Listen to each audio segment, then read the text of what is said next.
Be me, 34F, work in digital marketing at some mid-sized tech startup. You could say I'm professionally aware of social issues. Friends joke, I'm basically a living think piece. I take it as praise, married to Mike, 35.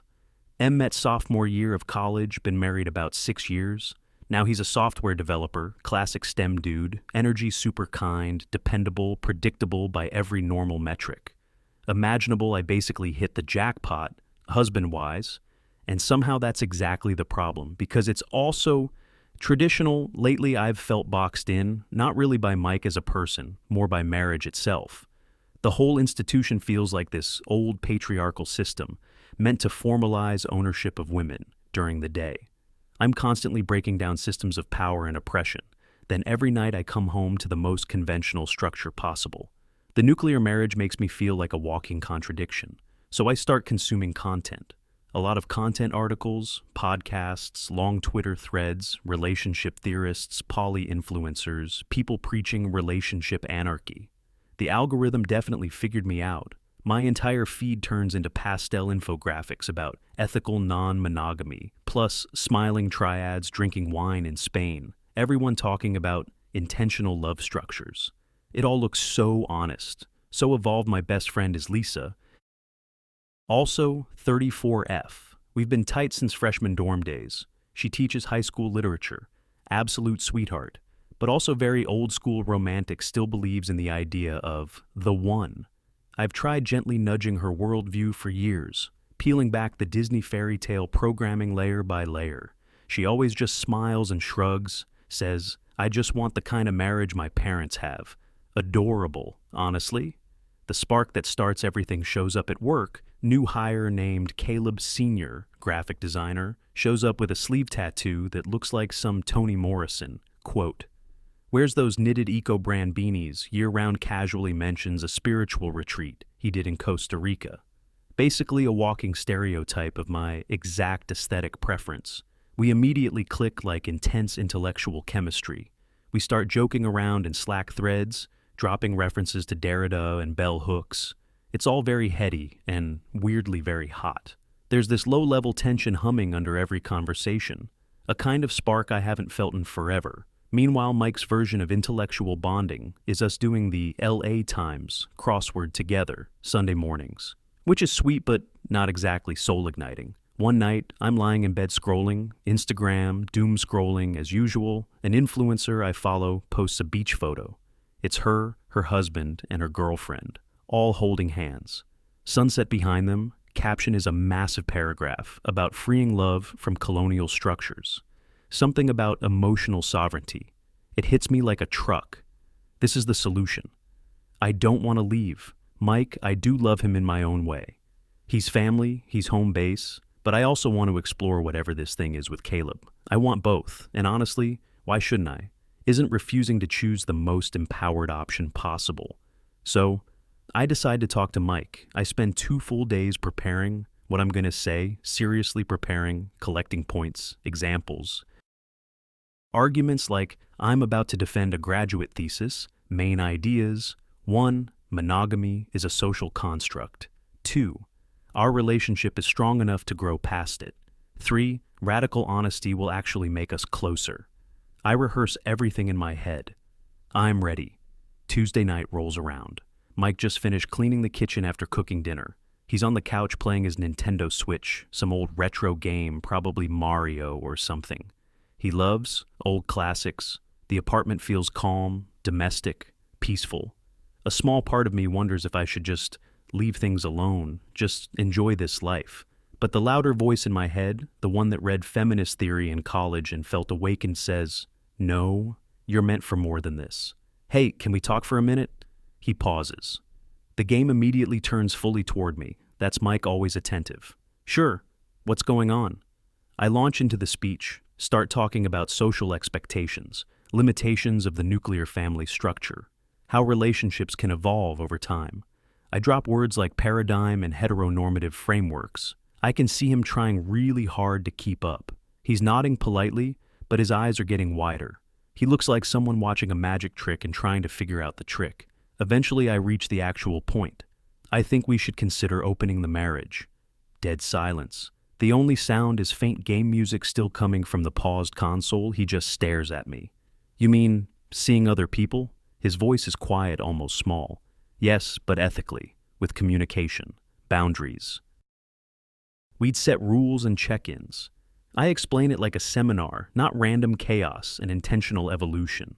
Mike, this could be really healthy for us. I sound confident, almost teacher-like, like I'm presenting wisdom. He hesitates. Is there someone already? Direct hit right to the center. It's not about a specific person, I say, which is technically kind of a lie. It's more about the principle. I pivot fast, frame it as personal growth, classic rhetorical move. I'm good at those. He stays quiet for a long time, then stands up, walks over to the window, looks out at the dark street. I don't want to lose you, Emily. His voice cracks a little when he says my name. My stomach twists for a second. Guilt hits, but I push it down. This is for our future. He just doesn't see that. Yet, you won't lose me, I say. Step behind him, wrap my arms around his waist. This will actually make us stronger. Trust me. He doesn't respond right away. Just stands there. After another long moment, he sighs a deep, heavy sigh, like it comes from the floor itself. Okay. Just like that. Okay. Yeah. If this is what you need to be happy, then okay. I'm honestly stunned. I expected arguments, maybe crying weeks of discussion. Instead, he just folds immediately. Part of me feels relieved. It went that smoothly. Another part, weirdly disappointed.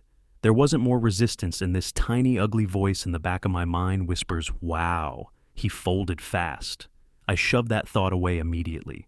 This is progress. We spend the next hour talking logistics. Mostly me explaining things. Him quietly agreeing rules have to exist. Obviously always use protection. That one's basic, no. Bringing dates back to our apartment.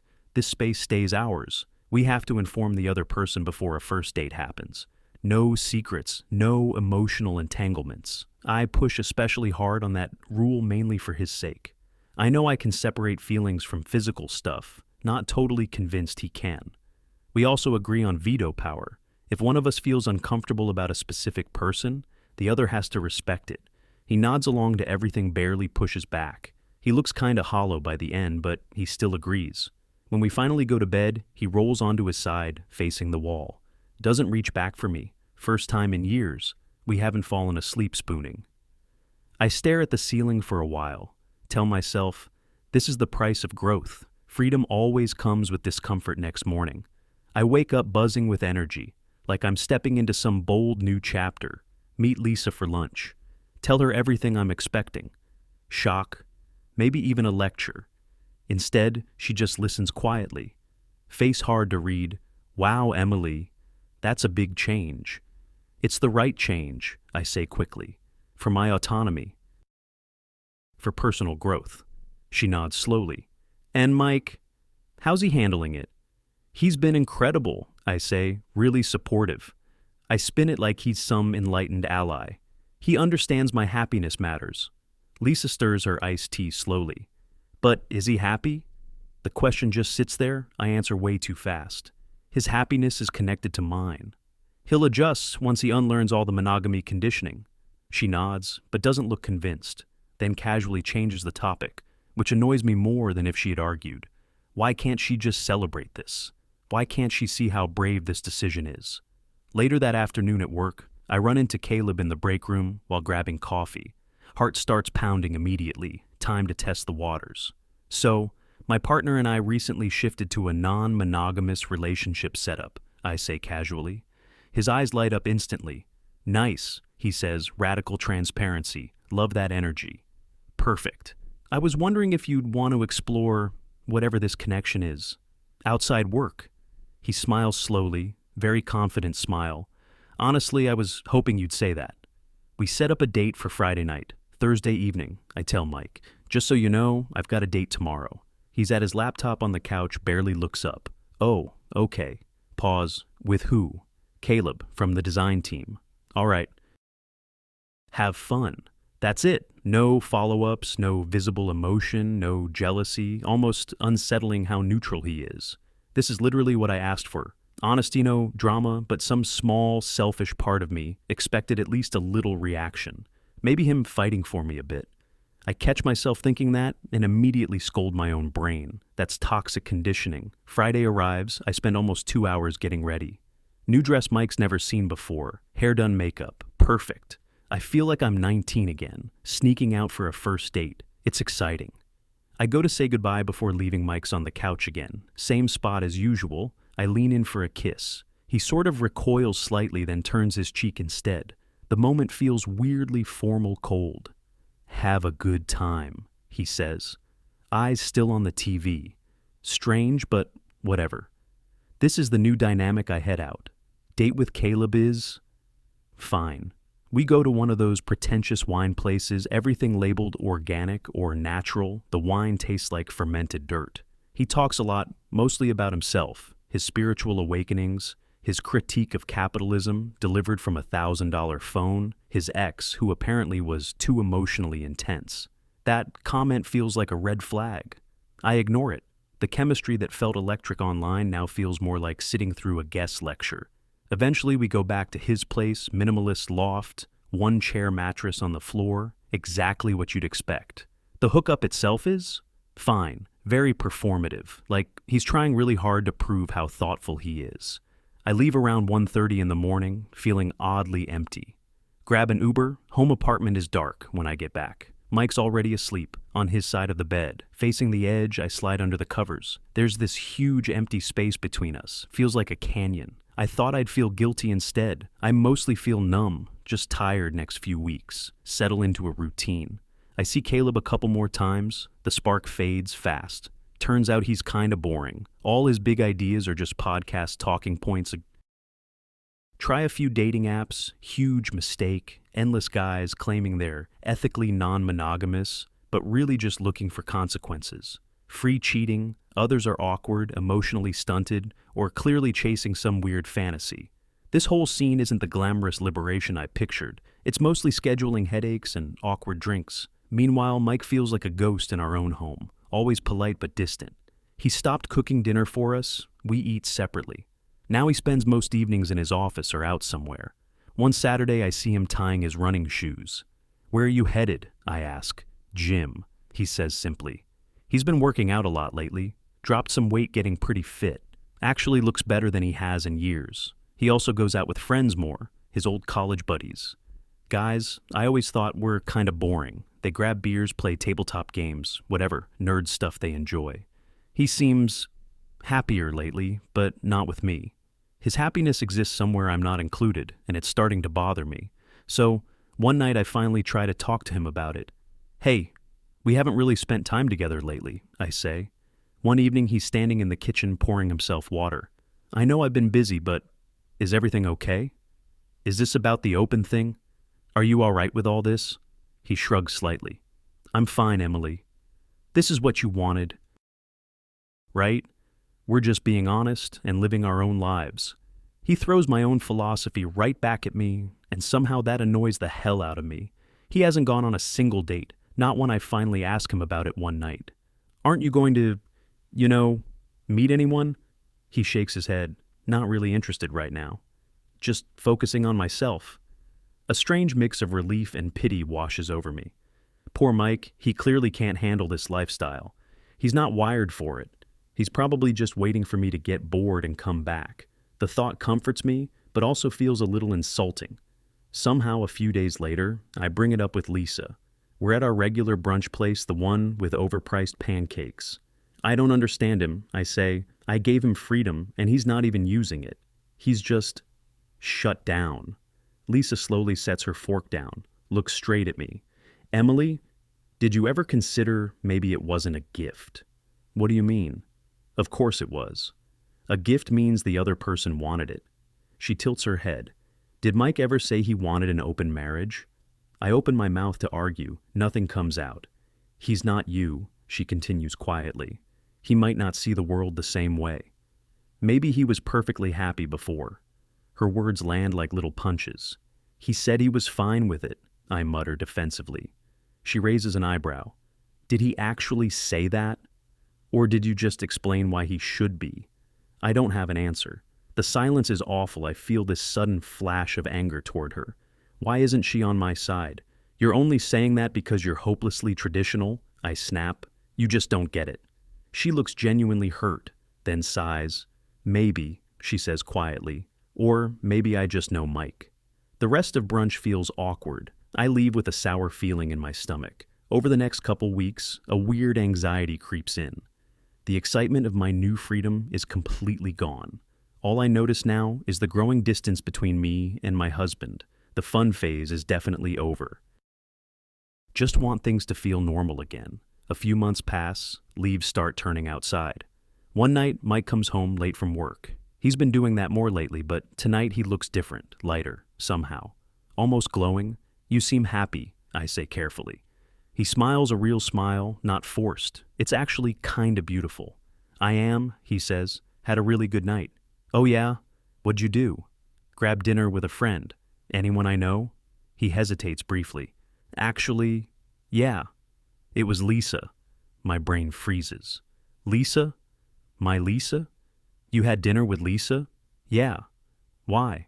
She had a rough week at school, he says casually. Needed someone to talk to. We grabbed food. It sounds harmless, but my stomach tightens. Since when do you two hang out alone? He shrugs. I don't know. We've just been talking more lately. She's really easy to talk to. I almost blurt out, so am I talk to me, but I swallow. It just nods stiffly. That's nice. Inside my head, alarms are going off. Something feels off. The following week, it happens again. Going out with Lisa tonight? I ask sharply. He doesn't even notice the tone. Yeah, he says, we're catching a movie. This is starting to feel strange. The next day I call Lisa, try to sound casual. So, you and Mike have been hanging out a lot lately. She laughs softly. Yeah, actually. It's been really nice. He's surprisingly funny. Funny Mike, the guy whose biggest jokes are dad, puns. He's just been a really good friend lately, she adds. Gives great advice. My stomach drops. Advice about what? A cold dread spreads through me. They're talking about me. The jealousy that's been simmering for weeks suddenly explodes into a siren. This wasn't part of the plan. The rules were about dating strangers, not secretly bonding with my best friend.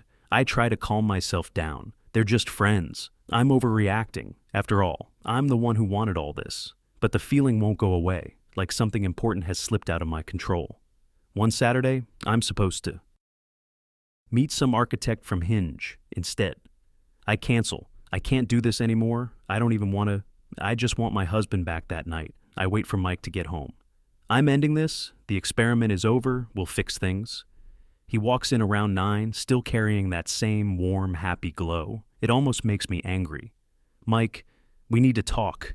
My voice shakes. He recognizes the tone, immediately sits down across from me in the armchair.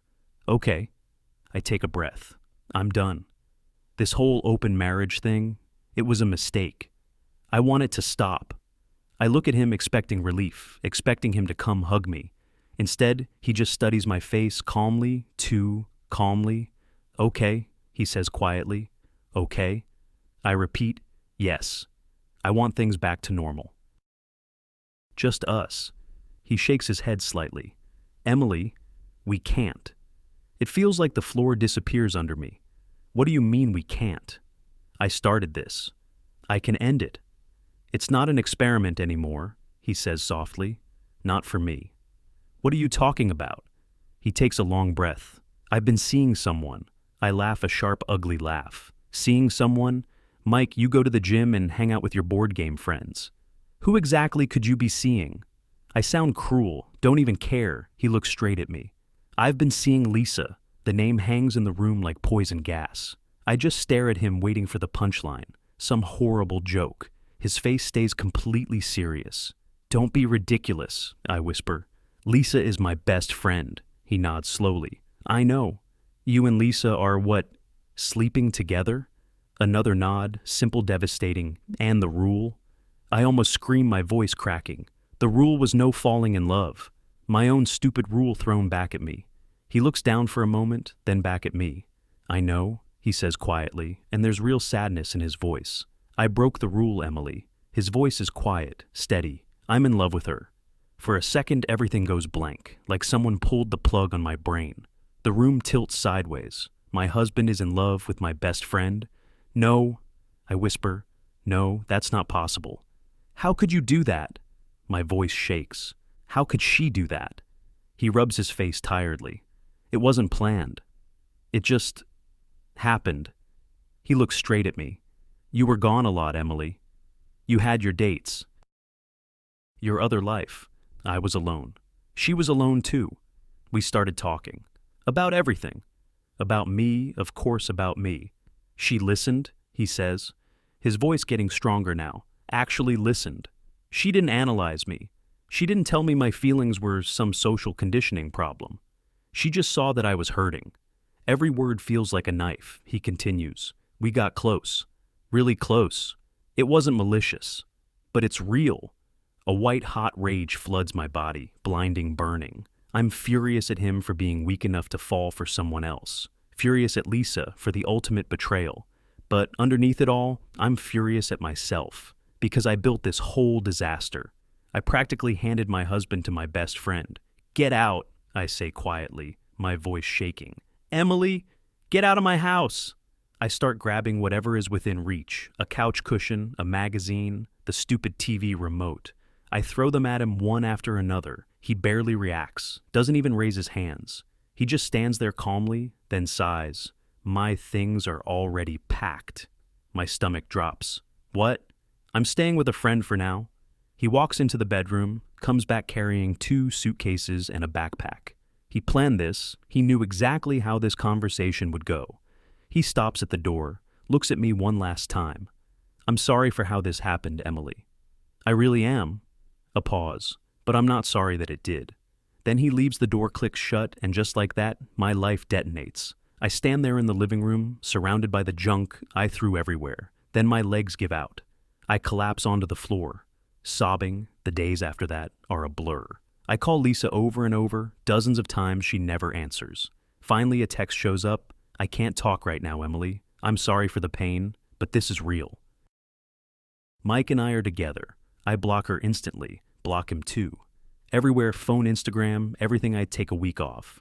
Work, tell my boss I've got the flu. Spend 7 straight days in the apartment, which now feels huge and empty. I drink cheap wine, scroll through old messages. Mike's texts, good morning, beautiful. Don't forget dinner with your parents Saturday.